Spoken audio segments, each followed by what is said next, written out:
সুপ্রিয় দর্শক, আমন্ত্রণ জানাচ্ছি বাংলা ভাষার নিয়মিত আয়োজন সংবাদ পর্যালোচনা ও বিশ্লেষণধর্মী অনুষ্ঠান নিউজ অ্যান্ড ভিউজে। আপনাদের সঙ্গে আছি আমি ইরশাদ নাসরুল্লাহ। দর্শক, এই অনুষ্ঠানে আমরা উল্লেখযোগ্য সংবাদ সহ সমসাময়িক নানা বিষয় নিয়ে পর্যালোচনা করে থাকি। আর সেই পর্যালোচনা অনুষ্ঠানে আমার সঙ্গে দুজন অতিথি রয়েছেন। তারা হলেন doctor Asaduzzaman Ripon, vice chairman BNP, এবং Mujibur Rahman Manju, chairman AB party. আপনাদের দুজনকে স্বাগত জানাচ্ছি। আমরা আলোচনা করব। আলোচনার আগে একটু উল্লেখযোগ্য সংবাদগুলো জেনে নেই। আজকের উল্লেখযোগ্য সংবাদগুলোর মধ্যে রয়েছে ইরান ইসরায়েল পাল্টাপাল্টি তুমুল হামলা, জাতিসংঘের আহ্বান উপেক্ষা বিশ্ব অর্থনীতি আবার হুমকিতে পড়ার শঙ্কা, ঈদের ছুটি শেষে ঢাকা ফেরার প্রতিযোগিতা, ট্রেনে স্বস্তি, মহাসড়কে ভোগান্তি, বিভিন্ন জায়গায় দুর্ঘটনায় 9 জন নিহত, পঞ্চগড় লালমনিরহাট ঠাকুরগাঁও সীমান্তে আরও অর্ধশত মানুষকে পুশিন, ভারতের আচরণ অমানবিক বলেছেন স্বরাষ্ট্র উপদেষ্টা, ফ্যাসিবাদীরা এখনও ঐক্য নষ্টের চেষ্টায় লিপ্ত বলেছেন শামসুজ্জামান দুদু, ইউনূস তারেক বৈঠক ও যৌথ বিবৃতি নির্দিষ্ট দলের প্রতি বিশেষ অনুরাগের বহিঃপ্রকাশ, অভিযোগ জামায়াতের। মোটা দাগে এই ছিল উল্লেখযোগ্য সংবাদ। আমরা একটু আলোচনা শুরু করতে চাই। রিপন ভাই, আপনাকে দিয়ে শুরু করতে চাই। চলমান রাজনৈতিক বাস্তবতায় তারেক রহমানের সঙ্গে ডক্টর ইউনূসের বৈঠকটি আসলে এই মুহূর্তে সবচেয়ে বড় রাজনীতির আলোচনার বিষয়। সেই জায়গায় একটি ইতিবাচক মনোভাব তৈরি হয়েছে নির্বাচন নিয়ে, যেটি দুটি দল, বিএনপি দাবি ছিল ডিসেম্বরের মধ্যে নির্বাচন, অন্যদিকে জাতির উদ্দেশ্যে দেওয়া ভাষণে অন্তর্বর্তী সরকারের প্রধান উপদেষ্টা দিয়েছিলেন, একটা ডেডলাইন দিয়েছিলেন এপ্রিলে। সেই জায়গা থেকে সরে এসে একটা মাঝামাঝি পর্যায়ের একটা কথা বলা হচ্ছে। এটি আসলে আমাদের এই চলমান রাজনীতি ইতিবাচক হবে কিনা, একই সঙ্গে বিচার সংস্কার, জুলাই সনদ ঘোষণা, এগুলোর বিষয় রয়েছে। ধন্যবাদ আপনাকে। অফকোর্স বাংলাদেশের একটা বড় রাজনৈতিক দল, এই মুহূর্তে বৃহত্তম রাজনৈতিক দল বিএনপি, তার ভার্চুয়ালি এই দলটির প্রধান যিনি, তার সাথে সরকার প্রধানের যে মিটিংটা নিঃসন্দেহে গুরুত্বপূর্ণ। এটা একেবারে মানে এরকম মিটিং তো রাজনৈতিক দলের নেতাদের সাথে হয়ই, এটা রেওয়াজ আছেও, যে নেই তা না। কিন্তু এটা সবচেয়ে গুরুত্বপূর্ণ দিক যেটা হচ্ছে, সেটা হচ্ছে যে বাংলাদেশ একটা সংকটের মধ্যে আছে এবং নির্বাচনটা নিয়ে একটা বড় মাপের টেনশন ছিল। আমি মনে করি নির্বাচনটা কবে হবে, ডিসেম্বরে না জুনে, না জামাতের দাবি অনুযায়ী, জামাত ইসলামের দাবি অনুযায়ী ফেব্রুয়ারিতে, নানাবিধ প্রসঙ্গ আসছে। সমস্ত সংস্কারের পরে, সমস্ত বিচারের পরে তারপরে নির্বাচন, নাকি শুধুই নির্বাচন, অনেকগুলো প্রসঙ্গ আসছে। তো এবং এটা নিয়ে কিন্তু একটা টেনশন ডেভেলপ করেছিল নিঃসন্দেহে, এবং বিএনপির তরফ থেকে মোটামুটি বলা যেতে পারে একটা মোটামুটি তাদের অসন্তোষ প্রকাশের ক্ষেত্রে তারা কিন্তু কোনো মানে লুকোচুরি করেনি। সরকারের কাছ থেকে সুস্পষ্টভাবেই একটি রোড ম্যাপ তারা জানতে চাইছে, এবং সেটি তো জানার কথা। পৃথিবীর যে সমস্ত দেশগুলোতে, মানে সব দেশে তো গণ অভ্যুত্থান হয় না, গণ অভ্যুত্থান হওয়ার প্রয়োজনও পড়ে না, উন্নত দেশগুলোতে গণ অভ্যুত্থান হয় না। তো অগণতান্ত্রিক শাসনে যে সমস্ত দেশগুলো পড়ে, সেই দেশগুলোতেই সাধারণত জনবিক্ষোভের কারণে একটি পর্যায়ে গণ অভ্যুত্থান হয়, এবং গণ অভ্যুত্থানের পরবর্তীতে সারা পৃথিবীতে, মানে যেই দেশগুলোতে হয়েছে, এর ইমিডিয়েট সলিউশন, আলটিমেট সলিউশন একটা নির্বাচন। যদি আপনি 70 সালের কথা যদি চিন্তা করেন, যখন এই ভূখণ্ডটি পাকিস্তানের শাসন কাঠামোর মধ্যে ছিল, তখনও কিন্তু তৎকালীন পাকিস্তানের প্রেসিডেন্টের বিরুদ্ধে বা পাকিস্তানের শাসক কর্তৃপক্ষের বিরুদ্ধে একটা গণঅভ্যুত্থান সূচিত হয়েছিল 69-এ, এবং 70 সালেই একটি নির্বাচন, ওটা সলিউশন, একটা মিলিটারি গভর্নমেন্ট নির্বাচন দিয়েছিলেন, এবং একটা ফেয়ার ইলেকশন ছিল আনডাউটেডলি। কিন্তু নির্বাচনের ফলাফল তৎকালীন সামরিক কর্তৃপক্ষ, জেনারেল ইয়াই সরকার, সেটা ইমপ্লিমেন্ট করেনি, নির্বাচিত সরকারের কাছে দায়িত্ব ছেড়ে দেয়নি, যার আউটকাম হিসেবে বাংলাদেশে মুক্তিযুদ্ধ, বাংলাদেশ রাষ্ট্রের প্রতিষ্ঠা ইত্যাদি, এগুলো আমরা সবাই জানি। আপনি যদি একেবারে নিকট অতীতে যদি আপনি এই দক্ষিণ এশীয় দেশগুলোর মধ্যে যদি শ্রীলঙ্কার কথা যদি চিন্তা করেন, সেখানেও শ্রীলঙ্কার প্রেসিডেন্ট প্রাসাদ জনগণ অকুপাই করেছিল। অকুপাই শব্দটি এই কারণে ব্যবহার করলাম আমি, সেটা হচ্ছে জনগণ যখন রাষ্ট্রের গুরুত্বপূর্ণ স্থাপনা ও শাসনকে যখন অধিকার করে নেয়, অধিগ্রহণ করে, সেটাকে অকুপাই বলা যেতে পারে। শ্রীলঙ্কায় প্রেসিডেন্টের প্রাসাদ, প্রেসিডেন্টস প্যালেস, এটা জনগণ অকুপাই করেছিল। 24 সালের 5ই আগস্টে বাংলাদেশের জনগণ গণভবন অকুপাই করেছিল, গণভবন জনগণের নিয়ন্ত্রণে চলে গিয়েছিল। যেমন শ্রীলঙ্কাতে কলম্বোতে যেমন আপনার ওখানকার প্রেসিডেন্ট রাজাপাকসে পালিয়েছিল, ঠিক অনুরূপ ঘটনা। বাংলাদেশের পার্লামেন্ট ভবন, যে ওখানে তো নির্বাচিত সংসদ সদস্যরা, নির্বাচিত স্পিকার, নির্বাচিত সংসদ নেতা, নির্বাচিত প্রধানমন্ত্রীদের কোনো কাজ কারবার ছিল না। এটা ছিল বাংলাদেশকে লুণ্ঠন করার একটা হাতিয়ার, বাংলাদেশকে আপনার কি বলে একটা মানে বাংলাদেশের মানুষকে পরাজিত করে একটি শক্তি ওখানে দুর্বৃত্তপনা আচরণ করার জন্য তাদের একটা শাসন ক্ষমতা একটা লেভেল লাগানোর একটা প্রতিষ্ঠান ছিল জাতীয় সংসদ। সেটাকেও জনগণ অকুপাই করেছিল। এই 24 সালের অগাস্ট মাসের 5 তারিখে বাংলাদেশের পার্লামেন্টটা প্রথমবারের মতো এটা একটা পিপলস অ্যাসেম্বলিতে পরিণত হয়েছিল ইনফ্যাক্ট। তো এখন যে এতগুলো পরিবর্তন হলো, এই পরিবর্তনের মধ্য দিয়ে তো একটা মানে ইন্টারিম গভর্নমেন্ট আসলে, যেটা আমাদের সংবিধানের মধ্যে নাই, ইন্টারিম গভর্নমেন্টের কোনো ব্যবহার নাই। কিন্তু বাংলাদেশের আকাঙ্ক্ষাই সরকারকে এন্ডোর্স করেছে। বাংলাদেশের জনগণের আকাঙ্ক্ষা, জনগণের সমর্থন, প্রত্যাশা, স্বপ্ন পূরণের জন্য এই সরকারকে এন্ডোর্স করেছে কি, যে বাংলাদেশ রাষ্ট্রটি যাতে একটা গণতান্ত্রিক অভিমুখের দিকে রওনা দিতে পারে। এখন আপনি যদি মনে করেন যে আপনি সমগ্র বিচার প্রক্রিয়া শেষ করবেন, সমগ্র মানে সংস্কার প্রক্রিয়া শেষ করবেন, তারপরে আপনি নির্বাচনে যাবেন, ইট ইজ ইম্পসিবল। আসবো আমি এই জায়গাটা আলোচনা করি। মঞ্জুর আপনার কাছে যেতেই তারেক রহমানের সঙ্গে ডক্টর ইউনূসের যে বৈঠকটি হলো, এটি আসলে মূল জায়গাটা কি দাঁড়ালো, এবং তারপরে আমরা দেখলাম যে নির্বাচনের তারিখও কোথাও কোথাও ঘোষণা হয়ে গেছে। যদিও যৌথ যে ঘোষণা, সেখানে আমরা আসলে নির্বাচন কোনো তারিখ পাইনি, বরং আমরা যেটি শুনেছি সেটি হলো যে সংস্কার ও বিচার হলে বা সব কাজগুলো শেষ হয় তাহলে সেটা ফেব্রুয়ারি নাগাদ হতে পারে, বিষয়টা এরকমই বলা হয়েছে যদি আমি ভুল না করি। ধন্যবাদ নাসরুল্লাহ, রিপন ভাই আছেন এবং দর্শকবৃন্দকে শুভেচ্ছা। এই সাক্ষাৎ এবং সংলাপের দুটা পার্ট, একটা যেটা পাবলিকলি এসেছে আমরা যেটা জানতে পারছি, একটা পার্ট আমরা এখনো জানি না, যেটা একান্তে ডক্টর ইউনূস এবং জনাব তারেক রহমান একান্তে আলাপ করেছেন। সেই জিনিসটা আমরা এখনো দুজনের মুখ থেকে শুনি নাই। আমরা ওনাদের প্রতিনিধিদের মুখ থেকে একটা সিম্পল একটা যৌথ ঘোষণা পেয়েছি। তো আমার কাছে যৌথ ঘোষণায় কিন্তু অ্যাকচুয়ালি নতুন কিছু নাই, কারণ ডক্টর ইউনূস আগেও বলেছিলেন যে ডিসেম্বর তো জুন, অল্প সংস্কার, ডিসেম্বর থেকে জুনের মধ্যে উনি এখনো আছেন, ডিসেম্বর থেকে ডিসেম্বরও আছে ডিসেম্বরের মধ্যে।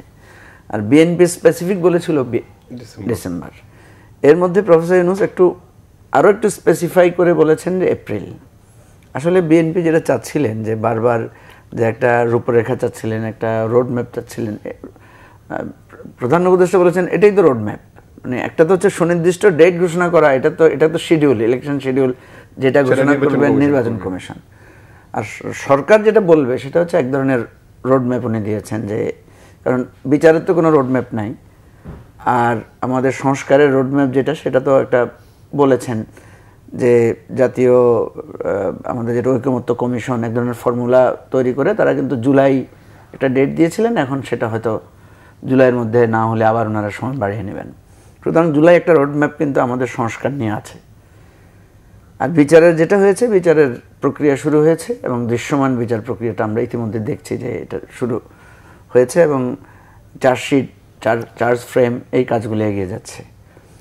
এখন ইলেকশনের জন্য এখানে আমরা যেটা দেখলাম, যে এতদিন যেই বিশ্বাস অবিশ্বাসের জায়গাটা ছিল, যেমন রিপন ভাইয়ের কথা তো আপনি দেখেছেন, যে রিপন ভাই বুঝাতে চাচ্ছেন যে কেউ যেন নির্বাচন করতে চাচ্ছে না, কিন্তু আমরা দেখছি যে প্রফেসর ইউনূস কিন্তু বারবারই বলছেন ডিসেম্বরটা জুন। উনি এমনও বলেছেন যে জুনের পর আমি একদিনও থাকবো না, প্রয়োজন আমি এটা লিখিত দিব না। আমি বলিনি যে উনি নির্বাচন করতে চাচ্ছেন না, এই ধরনের একটা কথা আসছে যে নির্বাচন কেন নয়, যেহেতু তার 5 বছরের ক্ষমতায় থাকার একটা বিষয় আলোচনায় আসছে। ধরেন নির্বাচন কেন নয়, কেন, যেটা রিপন ভাই বলছিলেন যে এই ধরনের পরিস্থিতির পরে এন্ডিংটা কি হবে।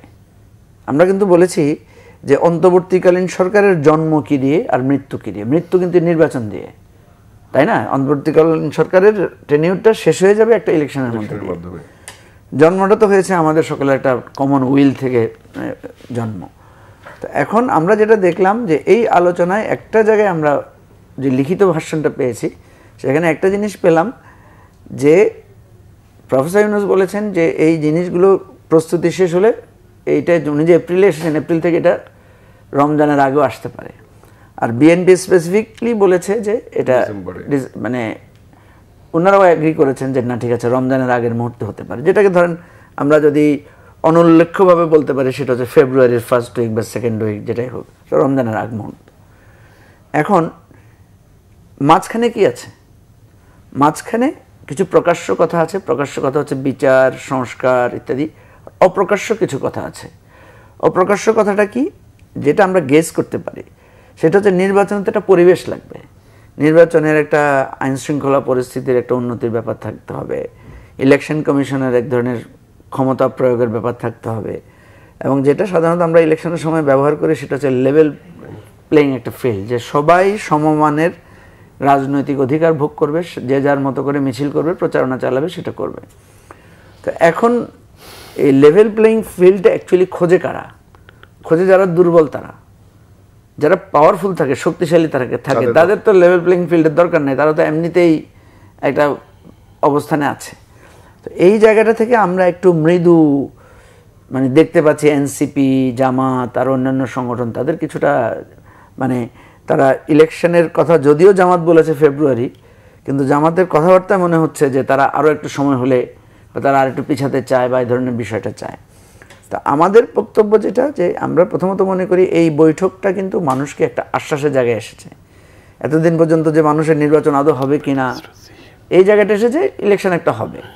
এখন এটা চলে আসছে, আগে ছিল ডিসেম্বর টু জুন, তারপরে আসলো ডিসেম্বর টু এপ্রিল, এখন এসেছে ফেব্রুয়ারি টু এপ্রিল। ঠিক আছে, তাহলে দুইটা জিনিস আমরা পাচ্ছি, একটা হচ্ছে ফেব্রুয়ারি টু এপ্রিল, আরেকটা পাচ্ছি প্রস্তুতিগত যে জিনিসগুলো, অর্থাৎ সংস্কার, বিচার এবং আইন শৃঙ্খলা পরিস্থিতির উন্নতি। তো এই জায়গায় আমি মনে করি এর বাইরে এখন আমাদের আর বেশি কথা বলার প্রয়োজন নাই। এটা যদি বিএনপি সবচেয়ে বেশি এখানে মানে এখানে রিপন ভাই আছেন বলে আমি বলছি, বিএনপির এখানে দায়িত্বটা বেশি, যেহেতু বড় দল, যেহেতু ওনাদেরই ইলেকশন ইস্যুটা বেশি ওনারা দাবি তুলেছেন। ফলে প্রফেসর ইউনূস যেটা চাচ্ছেন, উনি চাচ্ছেন একটা ফ্রি ফেয়ার ক্রেডিবল ইলেকশন করার জন্য, বারবার বলছেন। হ্যাঁ, এই ফ্রি ফেয়ার ক্রেডিবল ইলেকশন করার জন্য প্রধান ভূমিকা থাকবে হচ্ছে প্রশাসনের, পুলিশ প্রশাসনের, আর্মি প্রশাসনের, নির্বাচন কমিশনের। আর রাজনৈতিক দল আকারে থাকবে বেশিরভাগ মানে দায়িত্বটা থাকবে বিএনপির। আমরা যারা আছি আমাদেরও দায়িত্ব আছে, কিন্তু বিএনপিকে এখানে প্রধান রোলটা প্লে করতে হবে। তাইলে আমি মনে করি যে এই আলোচনাটাও ফলপ্রসূ হবে এবং আমরা একটা গাইডলাইনের মধ্যে আমরা এসে পৌঁছাতে পারবো। আদার দেন এখনও যদি আমরা আবার এটা নিয়ে বিতর্ক করি, আবার সন্দেহ সংশয় সৃষ্টি করি, তাহলে এই আলোচনাটার এত জায়গায় এসে কনক্রিট একটা জায়গায় আসার পরে এটা আবার মানে একটা বিপর্যস্ত বা বিপদগ্রস্ত হতে পারে বলে আমি মনে করছি। সন্দেহ অবিশ্বাসের জায়গা তো কিছুটা দূর হলো, কিন্তু যেই জায়গাটায় সবকিছু আটকে আছে, বিচার এবং সংস্কার, সেই জায়গাটা আসলে এই বৈঠকের মাধ্যমে সেই জায়গায় এক ধরনের ইতিবাচক তৈরি হবে কিনা, বা বিএনপির সেই জায়গাটায় কোনো অবস্থান আছে যে জুলাই সনদের বিষয়ে তো বিএনপির মতামতের প্রয়োজন রয়েছে। আমাকে বলছেন? জি, কোনটা?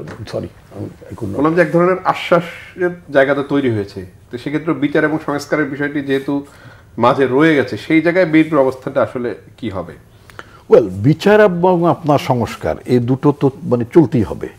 এই যে আমি যে আগের পর্বে যে কথাগুলো বললাম, যে এত রক্তক্ষয়, এত ত্যাগ, এত আন্দোলন, মানে এবং রাজনৈতিক নেতৃবৃন্দের যে আপনার মানে কি বলে মানে নিপীড়ন ভোগ করা, জুলুমের শিকার হওয়া, গুমের শিকার হওয়া, এই যে পারসিকিউশন যে পলিটিক্যাল পার্টিসগুলো যে ফেস করেছে, তো এটার জন্য যারা দায়ী পারপেট্রেটরস, তাদের তো বিচারের সম্মুখীন তো নিঃসন্দেহ হতে হবে। এটা তো পার কোনো সুযোগ নেই, এবং এটা তো তারা নিঃসন্দেহে মানবতা বিরোধী অপরাধ করেছে।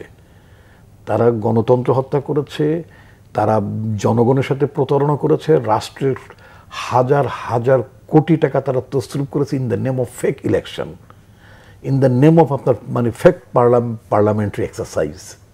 খুব ক্লিয়ার কাট কথাবার্তা। তো ফলে অপরাধটা তাদের অনেক বড়, এবং আমাদের যে প্রতিষ্ঠানগুলো, সেই প্রতিষ্ঠানগুলোকে তারা ধ্বংস করেছে। লাইক আপনার সিভিল সার্ভিসকে পলিটিসাইজ করেছে। এটা একটা দেশের সিভিল সার্ভিস যখন পলিটিসাইজড হয়ে যায়, ব্যুরোক্রেসি যখন পলিটিসাইজড হয়ে যায়, তখন সেই ব্যুরোক্রেসিকে দিয়ে আপনি দেশের জন্য কাজ করানোটা খুব ডিফিকাল্ট। বাংলাদেশের নির্বাচন ব্যবস্থা যারা দায়িত্ব পালন করেন শিক্ষকরা, সেই মানে প্রাইমারি স্কুলের শিক্ষক বা মানে আপনার এমপিভুক্ত শিক্ষক অনেকেই তো নির্বাচনের সময় তার দায়িত্ব পালন করেন, তাদেরকে আপনি পলিটিসাইজ করেছেন, তাদেরকে কম্পেলড করেছেন দিনের ভোট রাতে অনুষ্ঠানে সহযোগিতা করতে।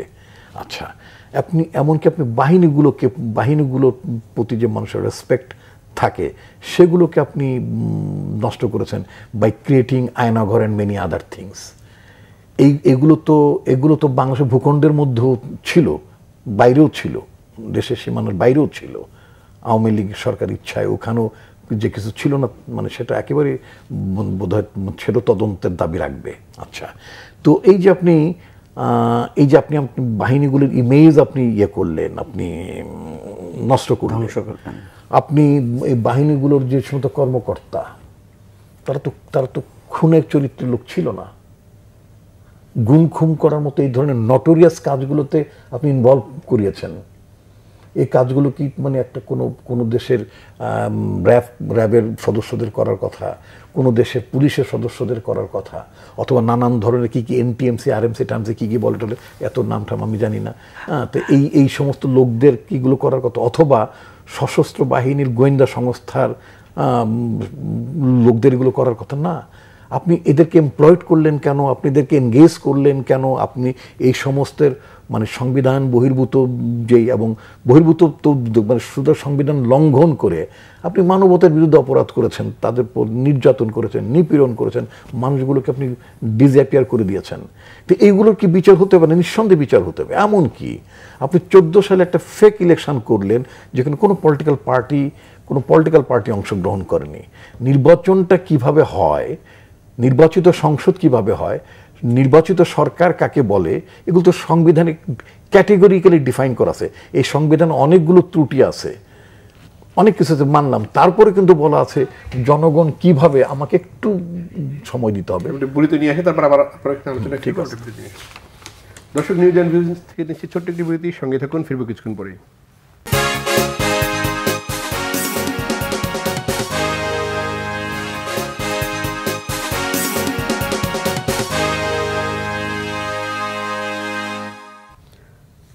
বিরতি করে আবার স্বাগত জানাচ্ছি নিউজ অ্যান্ড ভিউজে।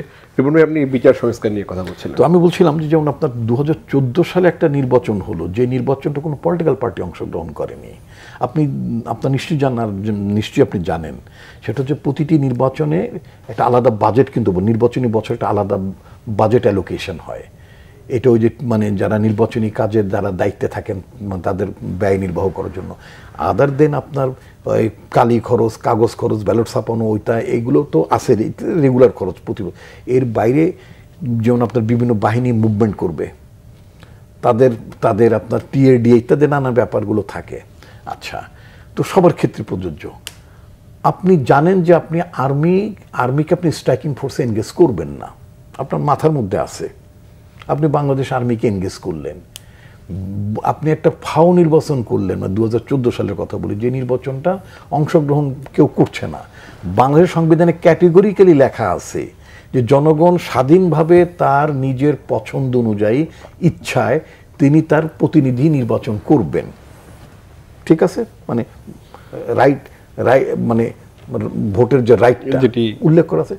তারপরে বলা আছে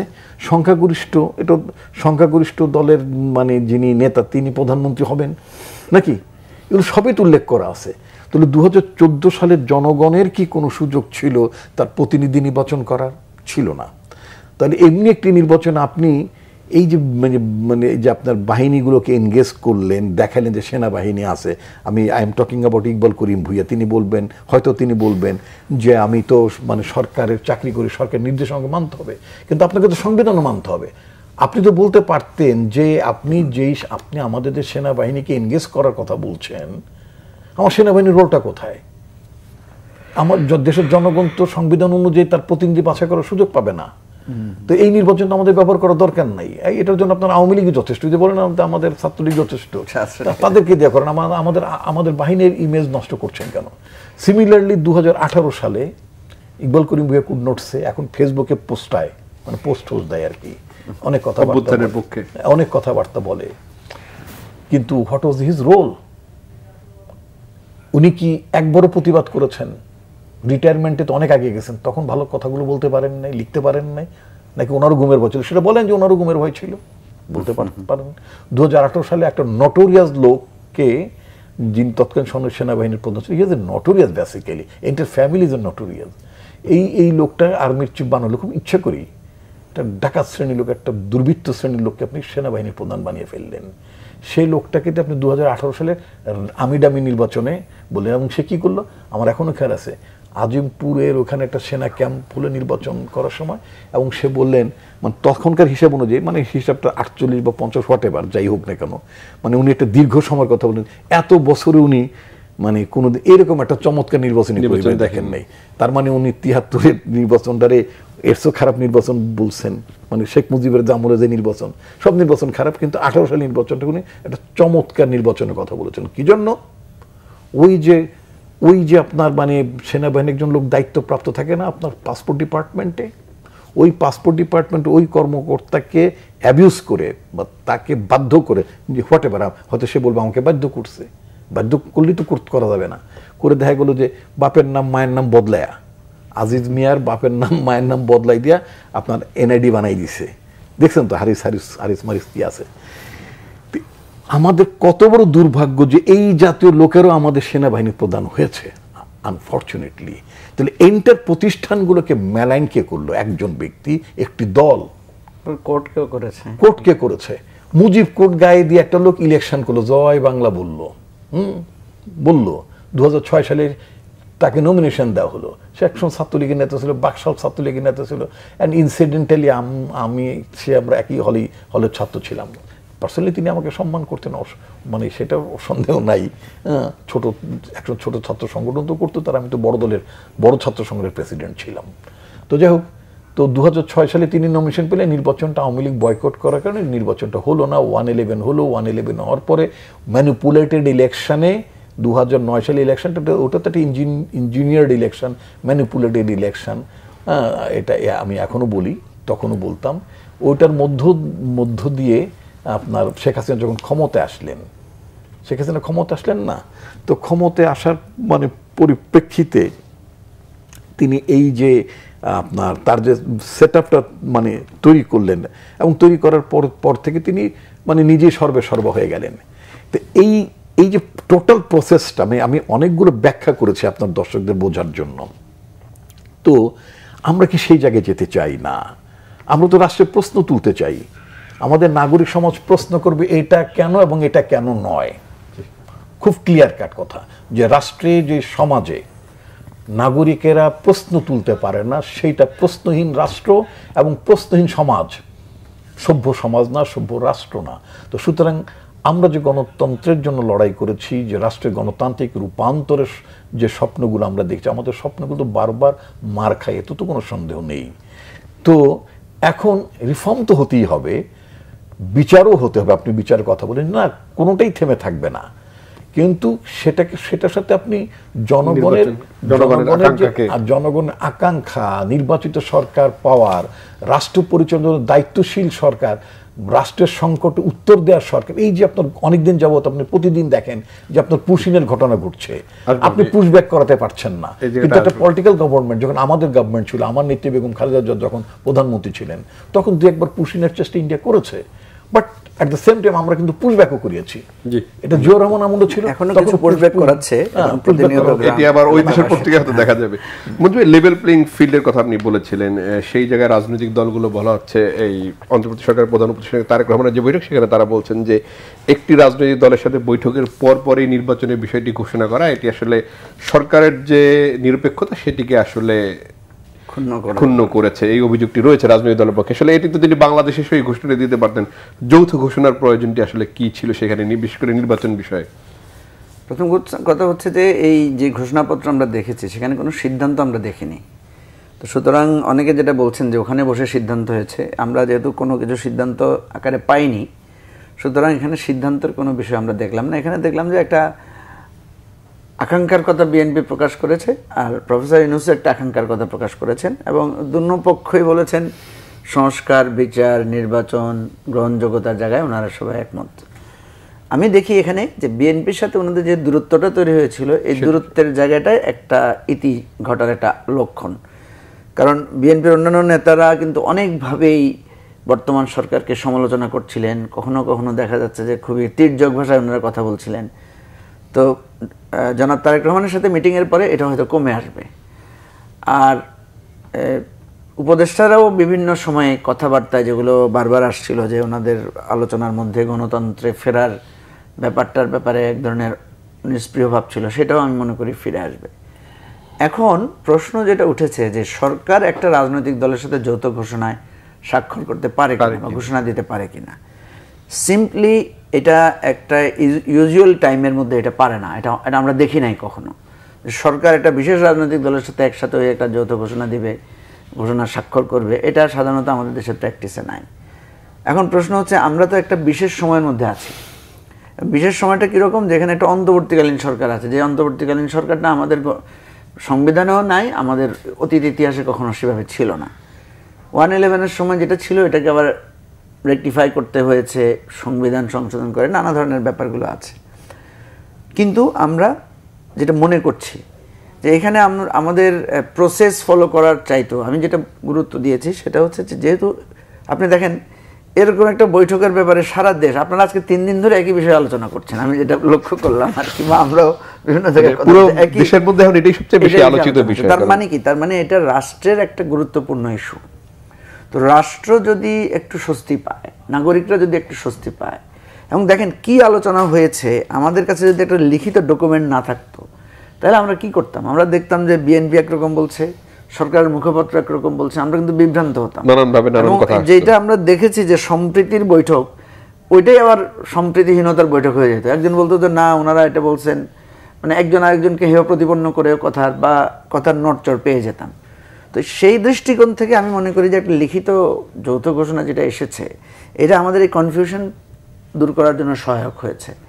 কিন্তু এটা সত্য যে মানে সরকারের সাথে একটা রাজনৈতিক দলের মানে যেই কথাগুলো বিভিন্ন রাজনৈতিক দল তুলেছেন, এর সমালোচনা করার কিন্তু জায়গাটা আছে, সমালোচনাটা আছে, এবং সরকার এই সমালোচনার জবাব দেওয়া উচিত, ওনাদের একটা ব্যাখ্যা দেওয়া উচিত যে কেন ওনারা এটা করলেন, কি বিবেচনায় করলেন। যদি সেটা ওনারা যৌক্তিক ব্যাখ্যা দেন তাহলে হয়তো এক ধরনের গ্রহণযোগ্যতা পাবে। বাস্তবে কথা যেটা দাঁড়াচ্ছে সেটা হচ্ছে, দেখেন আমরা বারবার বলে এসেছি, এবি পার্টির পক্ষ থেকে আমরা কিন্তু সবসময় সমঝোতার একটা প্রস্তাব দিয়ে আসছিলাম। কারণ আমরা দেখলাম যে বিএনপিকে উদ্দেশ্য করে অনেকে বলছেন যে বিএনপি সংস্কার চায় না, অথচ আমরা দেখলাম যে বিএনপি কিন্তু 31 দফা সংস্কারের কথা বলেছে। বিএনপি হয়তো কৌশলগত কারণে বা কৌশলগত, আমি এটাকে ভুলও মানে বলতে পারি যে বিএনপি বেশি ক্ষেত্রে নির্বাচনকে হাইলাইট করছে, ফলে এমন একটা ধারণা তৈরি হয়েছে যে বিএনপি এই সংস্কার চায় না, নির্বাচন চায়, তার নির্বাচন চায়। এবং এটার এই পারসেপশনের পেছনে কারণও আছে। কারণ ওনারা বলেন, সবসময় কিছু কথা বলেন যে কথাগুলোর অর্থ ভিন্ন ধারা। যেমন ওনারা বলেন সংস্কার একটি চলমান প্রক্রিয়া, সংস্কার নির্বাচিত সংসদ করবে, এই সরকারের কি কি ম্যান্ডেট আছে। এই যে যখন প্রশ্নগুলো তোলে তখন মানুষ মনে করে যে হ্যাঁ বিএনপি মনে হয় সংস্কারের কথা আসলে মুখে বলে, কিন্তু আদতে সে সংস্কার চায় না।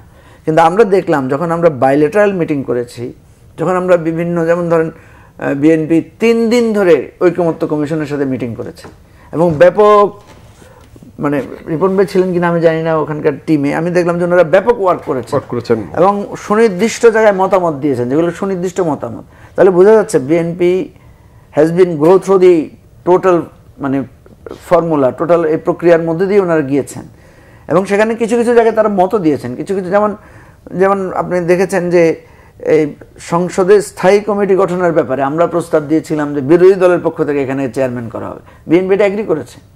কিন্তু বিএনপি যেটা এগ্রি করে নাই বা যেটা নিয়ে বিএনপি এখনো দ্বিমত করছে সেটা হচ্ছে এনসিসি গঠনের ব্যাপারে করছে। উচ্চ কক্ষে আমরা বলেছি যে একটা জেনারেল পিআর হতে হবে, এটার ব্যাপারে বিএনপির একটা দ্বিমত আছে। আমাদের অনুরোধ হচ্ছে, যেহেতু সকল দল সেটা চাচ্ছে, বিএনপি যদি এটার সাথে এগ্রি করে ফেলে তাহলে বিএনপির ক্রেডিবিলিটিটা বাড়ে, এবং সরকার পরিচালনায় বিএনপি যে স্বপ্নটা এতদিন ধরে মানুষকে দেখিয়ে এসেছে যে আগামী দিনে একটা নতুন বাংলাদেশের মানে বিষয়টা ওনারা তৈরি করবেন, তাহলে এটা মানুষের একটা আস্থা তৈরি হবে। আদার দেন বিএনপিকে আমার কাছে মনে হয় না যে তারা সংস্কার একেবারেই চায় না, তাদের হয়তো কিছু দ্বিমত, কিছু ভিন্ন মত থাকতে পারে, যুক্তি থাকতে পারে। পক্ষান্তরে বিএনপি পন্থী বা বিএনপির অনুরাগী যারা বারবার বলছেন প্রফেসর ইউনূসের কে প্রশ্নবিদ্ধ করছেন নানাভাবে, সেই জায়গাটাও আমাদের কাছে মনে হয়েছে এটা একটা মানে এক ধরনের ধারণা প্রসূত অপবাদ বা ধারণা প্রসূত একটা চাপ।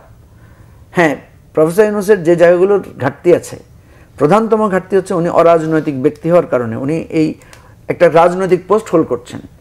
প্রধান উপদেষ্টার পোস্টটাকে আমি মনে করি রাষ্ট্রের সর্বোচ্চ রাজনৈতিক অবস্থান পদ, এবং সেই পদটা উনি যখন গ্রহণ করবেন তখন উনি আর নিজেকে, উনি যেমন উনি বলছেন আমি এগুলো বুঝি না, আমরা এগুলো করি না, আমরা এগুলোর লোক না, ঠিক আছে, কিন্তু এটা আপনার বিনয় হতে পারে, কিন্তু আপনি যখন বসেছেন তখন আপনাকে বুঝতে হবে।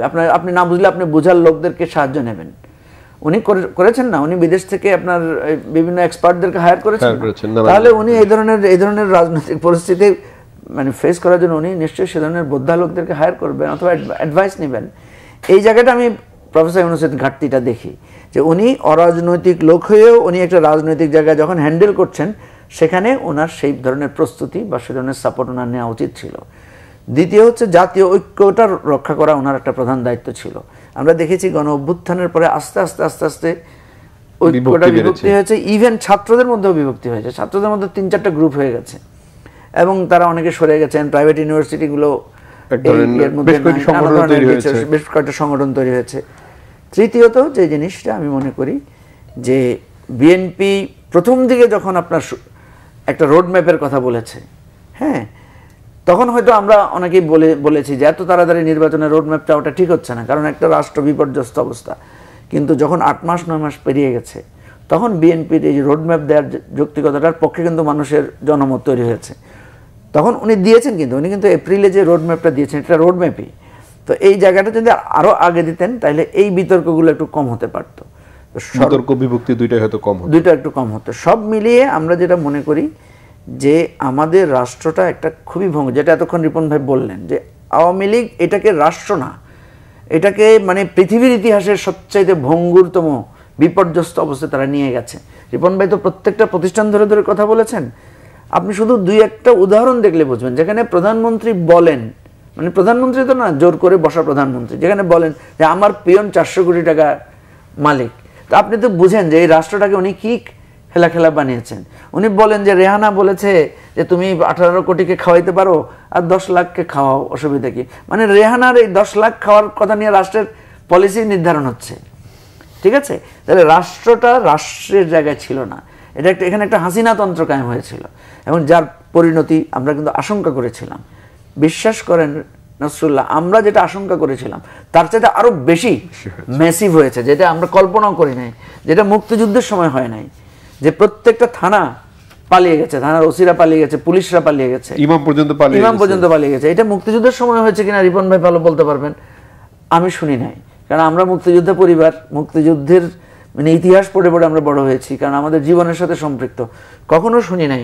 তখনও শুনেছি যে ডিসিএসপিরা কিন্তু পাকিস্তান রাষ্ট্রের পক্ষে থাকলেও এরপরে কিন্তু ডিসি অফিস আক্রমণ হয়েছে বা এসপিরা পালিয়ে গেছে, এই ধরনের ঘটনা তখন ঘটে নাই, কিন্তু এবারে ঘটেছে। এটা হাসিনার কারণে ঘটেছে এবং উচিত ছিল এই সমস্ত পুলিশ, আর্মি, ডিসিএসপিদের উচিত ছিল শেখ হাসিনাকে বিচারের কাঠগড়ায় দাঁড় করা। তার কারণে এই রাষ্ট্রটা ধ্বংস হয়েছে, তার কারণে এই প্রতিষ্ঠানগুলো ধ্বংস হয়েছে। আজকে ওই সমস্ত বুদ্ধিজীবীরা যারা আওয়ামী লীগের বিরুদ্ধে কথা বলেন নাই, তাদের আজকে বলা উচিত, প্রথম তারা আজকে ইউনূস সরকারের বা বিএনপির বা আমাদের সমালোচনা করার আগে প্রথম বলা উচিত যে শেখ হাসিনা এই রাষ্ট্রটাকে ধ্বংস করেছে, আগে শেখ হাসিনার পাপের প্রায়শ্চিত্ত চাই, তারপরে আমরা আমাদের অধিকারের কথা বলবো। এটা ছাড়া আমাদের এই সংকটের কোনো সমাধান আমি দেখি না। রিপন ভাই, যে বিষয়টা আমি বলছিলেন যে সিভিল সার্ভিস এবং অ্যাডমিনিস্ট্রেশন দুটি আসলে আগের মতো পলিটিসাইজই রয়ে গেছে, সেই জায়গাটায় সংস্কার না করে লেভেল প্লেইং ফিল্ডের একটি বিষয় রয়েছে, নির্বাচন দিলে একটি গ্রহণযোগ্য নির্বাচন করার বিষয়টি, এবং যেহেতু বিএনপি একটি বড় দল সেই জায়গায় বিএনপির আগের অভিজ্ঞতা তো দেখেন, আপনার অলরেডি আপনি গত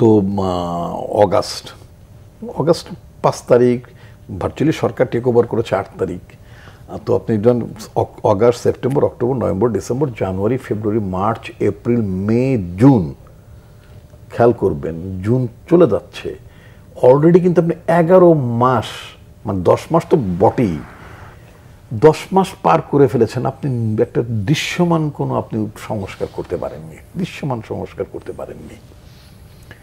আপনি মানে একটা স্ফীত সিভিল প্রশাসন ছিল,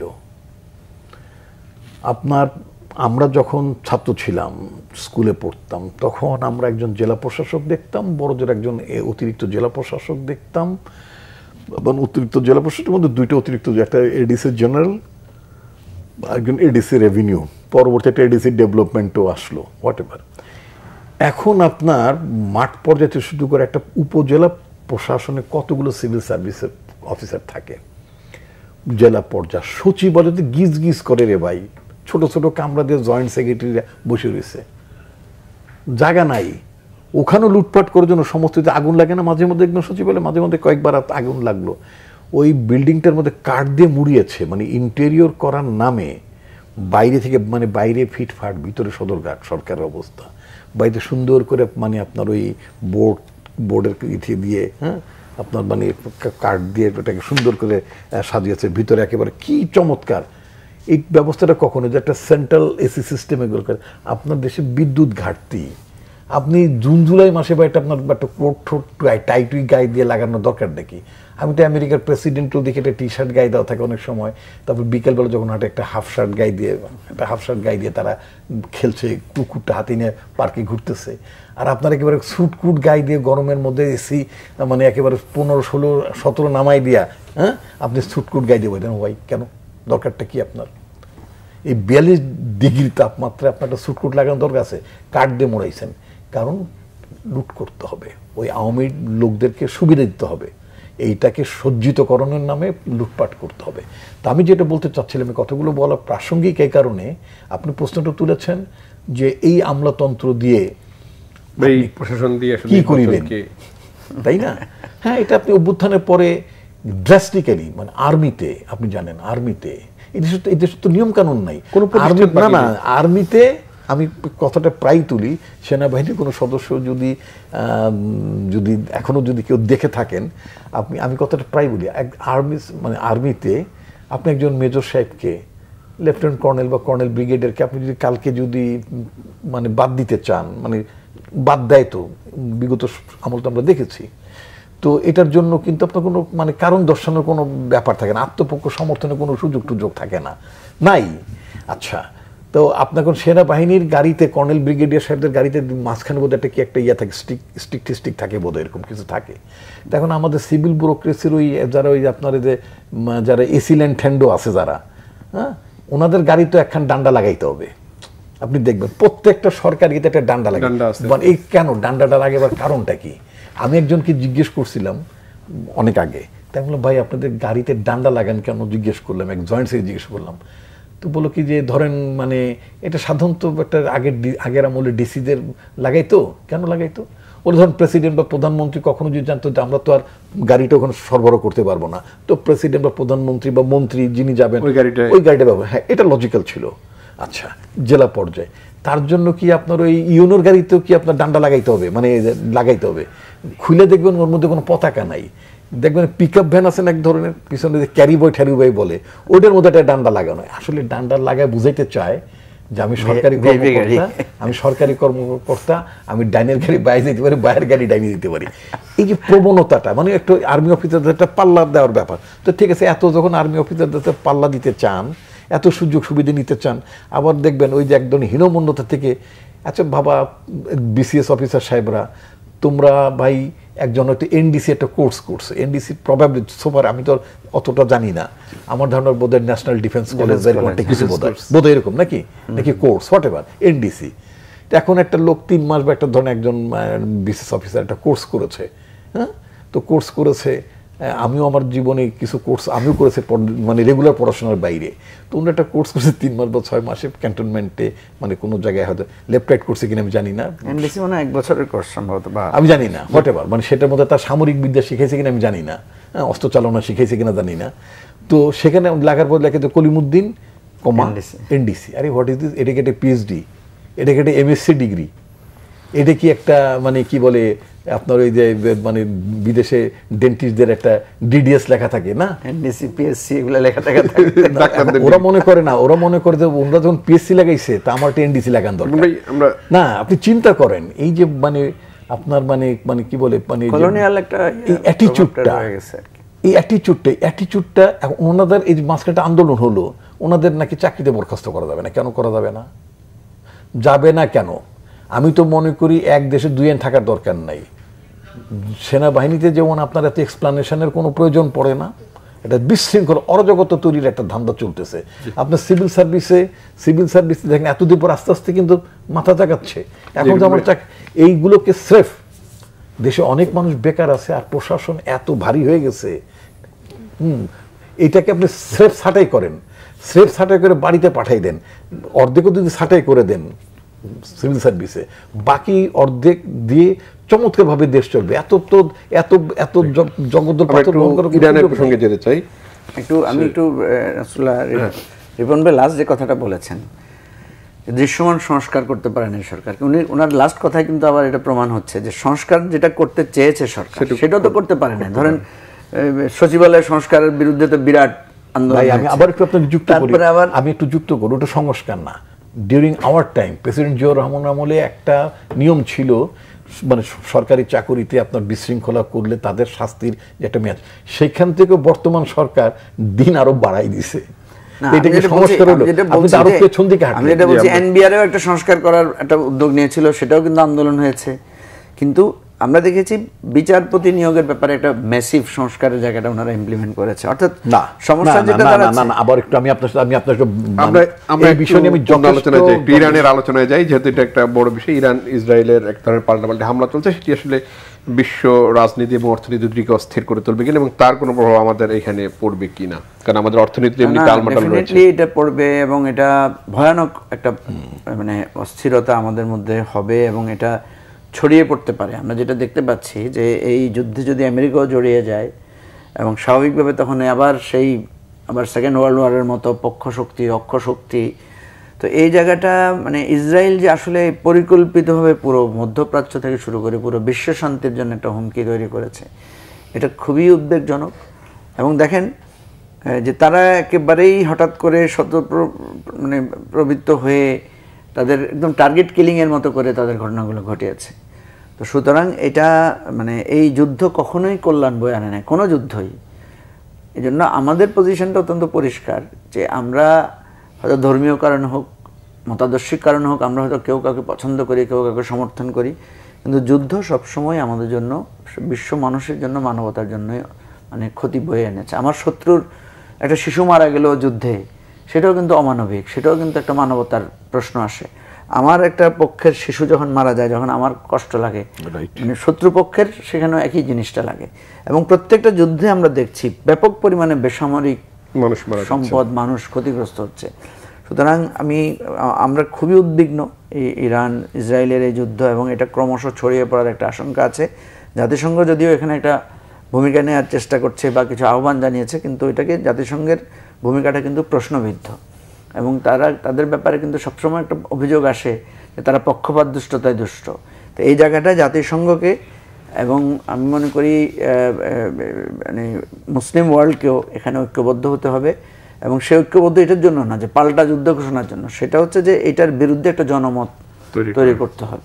সেই জায়গাটায় আমি মনে করি যে এটা আমরা রাশিয়া ইউক্রেন যুদ্ধের সময় এক ধরনের অর্থনৈতিক ধাক্কা সামাল দিয়েছি, যেহেতু মধ্যপ্রাচ্যের ঘটনা, এখানে তো তেলের উপরে প্রভাব পড়বে এবং সেই ধাক্কাটা সামাল দিতে হবে কিনা আমাদেরকে। শুধু তেল বলছেন কেন, এই যে যদি আপনার ইরানের উপর যে মানে আপনার যে হামলার ঘটনা ইসরায়েল ঘটালো, এটা তো গোটা মধ্যপ্রাচ্য অস্থিতিশীল হয়ে পড়বে এবং ইরানও তো ছেড়ে দেওয়ার কথা না।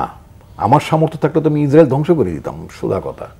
হ্যাঁ, আমার যে সামর্থ্য থাকতো যদি, হ্যাঁ, তো সেটা ডিফারেন্ট। এটা ইরান কি এটা রিটালিয়েট করবে না? নিশ্চয়ই রিটালিয়েট করবে। তো এখন এই রিটালিয়েশনটা যদি আরো স্কেলেট করে, তাহলে এটার প্রভাব আপনার সৌদি আরবে পড়বে, কুয়েতে পড়বে, কাতার পড়বে, এবং অলরেডি ইরান কিন্তু ওয়ার্ন করেছে, মানে হুমকি দিয়েছে, যদি যুক্তরাজ্য, ফ্রান্স, আমেরিকা এরা যদি ইসরায়েলকে মদদ যোগে এবং অস্ত্র সরবরাহ করে, তাহলে তাদের যে সমস্ত ঘাঁটি আছে মধ্যপ্রাচ্যে সেই জায়গাগুলোতে তারা হামলা করবে। ইতিমধ্যে আপনার সুয়েজ খাল কিন্তু তারা বন্ধ করে দিয়েছে, আপনি জানেন। তো যদি আপনার মধ্যপ্রাচ্যের বিভিন্ন দেশে তো আপনার আমেরিকান ইন্টারেস্ট ইজ দেয়ার, মানে ব্রিটিশ ইন্টারেস্ট ইজ দেয়ার, সেখানে যদি তারা যদি মনে করে তাদের ঘাঁটি মাটি কী কী আছে অতটা তো আমি সমরবিদ না, আমি জানিও না, তো কিছু অনুমান করছি, আমেরিকার কাছে জানি, আর কাদের কাছে অতটা আমি মানে ইয়ে করিনি, খোঁজ নেইনি, জানি না। তো আমার ধারণা অনেকেরই আছে। তো যদি থেকে সেই সব জায়গাগুলোতে ইরানের খুব, আজকেই আপনার ব্রিটিশ প্রাইম মিনিস্টার লেবাররা আগের এখন তো সব কিছু জামানা বদলে যাচ্ছে। আগের লেবাররা ছিল মোটামুটি একটু মানবতাবাদী ছিল, এখন লেবাররা বেশি কনজারভেটিভদের চেয়ে বেশি উগ্র। এই স্টারমার যে এই ব্রিটিশ প্রাইম মিনিস্টার, তিনি এখন আপনার মানে যুদ্ধ বিমান পাঠাবেন, যুদ্ধাস্ত্র পাঠাবেন। এই ধরনের পরিস্থিতি যদি এখন ব্রিটিশ ইন্টারেস্টে যদি তারা যদি উস্কানি দিচ্ছেন, যদি আঘাত আসে, তাহলে মধ্যপ্রাচ্যের বহু দেশে আমাদের শ্রমজীবী মানুষ আছেন না। এখন যদি আমাদের শ্রমজীবী মানুষের যদি ওখান থেকে দেশে ফিরে আসতে হয় মানে অপ্রত্যাশিতভাবে, তাহলে সেটারও তো একটা ইকোনমিক ইম্প্যাক্ট আমাদের দেশে পড়বে। আলোচনা শোনার জন্য ডক্টর আসাদুজ্জামান রিপন এবং মুজিবুর রহমান মঞ্জু, আপনাদের দুজনকে অসংখ্য ধন্যবাদ। দর্শক, নিউজ অ্যান্ড ভিউজ থেকে আজকের মতো বিদায় নিচ্ছি। ভালো থাকবেন, সুস্থ থাকবেন, শুভরাত্রি।